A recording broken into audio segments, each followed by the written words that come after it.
La humanidad convive, ha pasado tiempos difíciles, tiempos de paz, a veces muy complejos, con la incapacidad de muchos de conocer por qué de las cosas, las consecuencias y descifrar hacia dónde llega en cada uno de esos momentos. Vamos a hacer un ejercicio de diálogo didáctico sobre estas cuestiones de interdependencia, los estados como actores de derecho internacional, actores de política internacional, con sus decisiones de política exterior, todas esas cosas, geopolítica. Y está con nosotros un catedrático, un embajador, Luis González, con el que queremos dialogar sobre estos temas. Saludos, Luis, ¿cómo estamos? Bien, gracias, Geomar. Gracias por el honor. Luis, desde los primeros inicios de la humanidad, como hoy la vemos, con la civilización, respeto entre individuos, entre naciones, ciudades, estados, ha estado marcado por los intereses individuales y grupales, todas esas cosas. Pero para poder llevar en paz, como dicen, esta dinámica de la vida, ¿cuál sería dentro del derecho internacional público, dentro de la política internacional y todas estas acciones que configuran un escenario mundial global con toda la tecnología y todo lo que tenemos hoy, cuál sería la mejor forma de llevar esto marcado siempre con el principio de humanismo? Sí, bien. Primero, gracias de nuevo, Omar. Creo que es un tema que primero te felicito por tomar la iniciativa de debatir estos temas, porque son los que al final van a definir que la gente del día a día no tiene que ser estudioso de relaciones internacionales, más de nada. Puede ser el que en estos momentos está en su casa tomándose un café y vive de una actividad tan importante como cualquiera, que no tiene nada que ver con los temas académicos. Pero él o ella también tiene que entender que cualquier cosa que sucede en el planeta influye en sus vidas. Y precisamente los que nos dedicamos a esta tarea de entender un poco cómo ha venido evolucionando las relaciones primero entre los hombres y luego esos hombres que se organizaron y constituyeron lo que hoy conocemos como estados, entonces las relaciones entre estados, llegamos a una conclusión de que hay dos posiciones que es importante. Hay muchas, pero quiero dejar claro dos posiciones. Un pensador llamado Thomas Hobbes, inglés. Thomas Hobbes llegó a un momento, al entendimiento de las relaciones entre los seres humanos y sintetizó toda su investigación, todo su estudio en una frase, de que el hombre es un lobo para el hombre. Y decía, al final, después de su investigación, en un libro titulado El Leviatán, publicado en 1651, siglo XVII. Usted puede buscar esos datos. Pero en ese momento ya este pensador inglés, que vivió procesos de movimiento y que había conocido también la historia desde los romanos, de las grandes conquistas, Alejandro Magno, bueno, la guerra del Peloponeso, había conocido todas esas luchas entre pueblos, y llegó a esa conclusión. Entonces, al final la propuesta que hace es, como el hombre es un lobo para el hombre, que se necesita, entonces él defendió la postura de gobiernos fuertes. Él fue uno de los defensores de los gobiernos autoritarios. No necesariamente, él entendía y defendía gobiernos fuertes, pero en beneficio de los gobernados, o sea, un rey sabio, fuerte pero sabio. Y eso naturalmente se transmite también después de las relaciones. Otro pensador es Immanuel Kant, unos años después, ya en el siglo XVIII. Immanuel Kant, que vivió toda su vida en lo que hoy, Geomar, es un territorio ruso, que se llama Kaliningrado. Es un territorio ruso que está ahí en el Báltico, separado de ese gran territorio de 17 millones de kilómetros cuadrados. Y ese Kaliningrado era Königsberg, que era alemán. Immanuel Kant es alemán, pero ese territorio luego de la Segunda Guerra Mundial pasó a Rusia. Este pensador, para mí, el que tenemos que rescatar, por eso traje los dos pensadores. Immanuel Kant planteó en el año 1795, en septiembre, por eso el año pasado cumplimos 230 años de ese acontecimiento, la idea de la paz perpetua, que es, después de haber estudiado, como ya te dije, Thomas Hobbes en el siglo XVI y este hombre ya en el siglo XVIII, los dos habían estudiado la historia de la humanidad y habían visto lo mismo, que el hombre hasta cierto punto se necesita trazarle pautas, organización. Uno hizo un planteamiento, Thomas Hobbes, de gobierno de fuerza y también quizás eso. Y el otro, ya viéndolo más como la relación entre los estados, plantea la llamada paz perpetua sobre la base, y toda esta introducción es para llegar precisamente a lo que tú me preguntaste y a lo que estamos viviendo ahora, sobre la base de la relación entre los estados, el respeto mutuo, instituciones de diplomacia multilateral. Es Immanuel Kant hace 231 años ahora, en este 2026, que plantea lo que hoy conocemos como Organización de Naciones Unidas, que primero fue la Sociedad de Naciones, que surge como consecuencia del planteamiento de un estadounidense extraordinario, tuvo sus defectos como todo, que fue el presidente Woodrow Wilson, y los 14 puntos, que después que llegaron, se inicia la llamada Sociedad de Naciones. En base a esos 14 puntos, Estados Unidos, por alguna otra razón, luego de la Primera Guerra Mundial, no apoya. Por eso es que esa Sociedad de Naciones no avanza.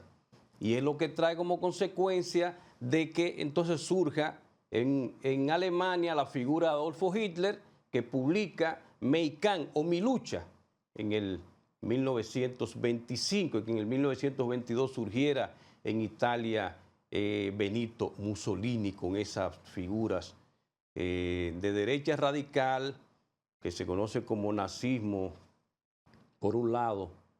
Y entonces, para que la gente vaya entendiendo el hilo hacia dónde voy, luego de la Segunda Guerra Mundial, porque no se pudo evitar la Segunda Guerra Mundial porque no hubo esa institución de la que habló Immanuel Kant. Se intentó, pero no funcionó.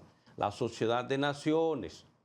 Luego de la Segunda Guerra Mundial entendieron, otro gran presidente de Estados Unidos, estoy mencionando Estados Unidos, Geomar, porque muchas personas me ven señalando lo que está haciendo el actual presidente, que es el sepulturero. Yo estoy llegando a todo esto para que la gente me pueda entender, Geomar. El actual presidente como sepulturero de todo eso, del derecho internacional, de respeto por los demás, que es el actual presidente, pero lo vamos a llegar hasta ahí. Entonces, otro presidente extraordinario, Franklin Delano Roosevelt, el único que fue electo 4 veces para eso, porque en Estados Unidos no existía el límite, porque el primer presidente, George Washington, sí dijo, cuando le propusieron para un tercero que ganaba sin problemas, Omar, él dijo, no, ya yo aporté, ya yo tuve 2 periodos. Oigan eso se llama visión política, eso se llama la esencia del Estados Unidos que queremos hoy. Estamos hablando de George Washington. Y como consecuencia de esa cultura política, no estaba en la Constitución de Estados Unidos el límite, podía ser presidente todas las veces que quisiera. Pero ningún presidente pasó de 2 periodos. Solamente Franklin Delano Roosevelt, porque asume en una época de crisis. Después de la Gran Depresión de 1929, la asume en el 33 y es electo 4 veces. Ese presidente, en el 1 de enero del 42, después del ataque a Pearl Harbor, el 7 de diciembre del 41, va a su Congreso respetando la Constitución, porque para ir a guerra hay que ir al Congreso y solicitarlo. Este no ha hecho nada de eso. solicita al Congreso para poder entrar a la Segunda Guerra Mundial en el 1942, pero el 1 de enero, antes incluso de entrar a la guerra, formalmente, lanza la iniciativa de las Naciones Unidas. El 1 de enero del 42 ahí tuvo un representante de la República Dominicana, es bueno que se sepa. Una mujer. Exacto. La embajadora Minerva Bernardino. Exacto. Estuvimos representados dignamente en eso y luego, más adelante, en las discusiones de la Carta en San Francisco. Pero viniendo a las cuestiones de guerra, Sí, que son las que han traído tantas desgracias, sí. y sé que hay una industria de armamento, comercio, todas esas cosas, Exacto. pero se ha aprendido los estados fuertes que han iniciado guerra y han salido derrotados, aunque Exacto. hayan dicho que ganaron, pero han perdido tanto, Sí, pensando exacto. en aquel rey Sí. que ganó una guerra supuestamente, pero él mismo dijo, con otro triunfo como este, Sí, Pirro. terminará el rey Piro. Por eso se le llama La guerra victoria pírrica. pírrica. Entonces, Sí. los estados fuertes que han ido a guerra y que han perdido tanto, no han aprendido la lección de que hay que tratar de convivir en paz y respetar hasta el más pequeño, Sí, exacto. porque cualquiera puede dañarte de manera tan profunda. No, excelente, Omar. Por eso te decía, tú con tus preguntas me vas encaminando. Hasta ahí precisamente iba a llegar. Ya luego de eso, entonces se crea, se fortalece, Geomar, el derecho internacional. Por eso mismo, ellos te respondieron esa pregunta en ese momento de la historia. Después de la Guerra de los 30 años, 1618, 1642, se plantea ya la necesidad de un derecho internacional, de la diplomacia, que está perdiendo. Todo eso lo está tirando este hombre al zafacón. Naturalmente tenemos la responsabilidad y este programa está jugando su papel con Geomar encabezando este diálogo, porque hay que rescatarlo, porque la alternativa es entonces la ley del más fuerte, sálvese quien puede. La guerra permanente en vez de la paz permanente. Exacto, el Armagedón. Entonces, esta respuesta te la dieron en ese momento cuando entendieron que no había forma de llegar a una paz. Vamos a estar en guerra permanente si no llegamos a un acuerdo. Y ese acuerdo es el elemento fundamental de un concepto, señores. Esto es un concepto. Esto no solamente es una palabra cualquiera que se llama soberanía. Soberanía, Geomar, significa lo que tú dijiste en tu pregunta. Que un estado pequeño como Mónaco, que tiene 2 kilómetros cuadrados, búsquelo después que termine el programa, busque el mapa, lo va a ver en un pedacito, como parte del territorio francés, en un pedacito de 2 kilómetros, se llama Mónaco, es un estado. Mónaco no tiene cómo defenderse de que Donald Trump diga yo quiero a Mónaco mañana, no hay forma. Y Suiza, todo el mundo sabe lo que es Suiza, incluso la gente dice en forma de broma, este es un suizo. Y la Suiza de América, bueno, Suiza es lo máximo, pero es pequeño también. La Santa Sede o el Vaticano. El Vaticano, que lo que tiene son 440 metros, no llega a 1 kilómetro cuadrado. O sea, esos estados y otros más, incluso República Dominicana con 48.000 kilómetros, pero no tenemos... Singapur, 700 kilómetros. Exacto, y que son potencia desde el punto de vista cultural, económico, pero no tienen cómo defender la soberanía sobre la base de que yo soy el más fuerte y quiero tomar lo que quiero. Entonces, volviendo al derecho, que fue la pregunta, y creo que la gente es importante que lo entiendan hacia dónde vamos con estas actitudes, con estos que están al frente del gobierno de los Estados Unidos. Entonces, se plantea el derecho internacional desde Hugo Grocio, en los Países Bajos, o Holanda, como la gente lo quiera conocer, y ya volviendo de nuevo a la Organización de Naciones Unidas como consecuencia de la Segunda Guerra Mundial. ¿Qué sucedió ahí?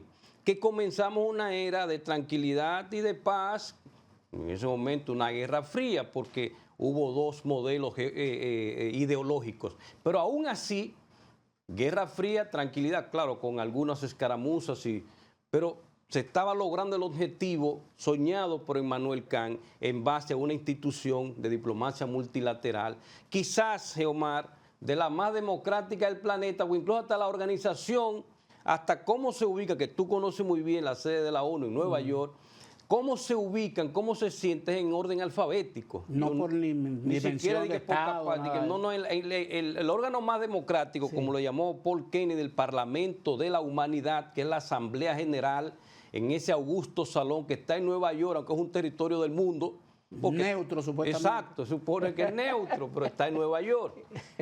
En ese escenario, Geomar, los países se ubican de acuerdo al orden alfabético. Argentina, que en inglés, porque el idioma, sobre todo en base al idioma inglés, y United States, que es Estados Unidos, está arriba porque tiene la U. La U. O sea, eso fue lo que soñó, ese es el mundo que debemos trabajar, Luis, y que debemos luchar para reencauzar en estos momentos de crisis. Debemos hacer una pausa y retornamos con este diálogo muy interesante y didáctico, como siempre. Vamos a una pausa y retornamos con Luis González.